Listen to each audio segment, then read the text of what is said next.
एकाच कुटुंबातल्या चौघांनी घेतलं जाळून, अंबरनाथमधल्या बुवापाड्यातली घटना।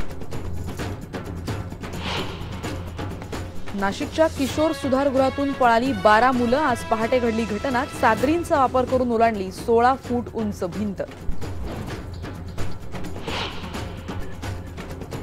शनी शिंगणापूर संस्थानच्या अध्यक्षपदी अनिता शेटेंची निवड, पण आता तरी चौथऱ्यावर महिलांना प्रवेश देणार का हे अजूनही स्पष्ट नाही।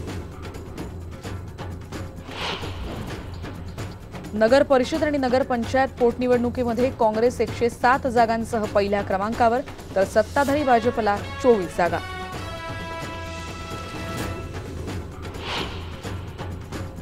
जामखेड नगर परिषदेत गृहराज्यमंत्री राम शिंदे यांच्या पॅनलचा धुव्वा, सर्व जागा जिंकल्या राष्ट्रवादीनं।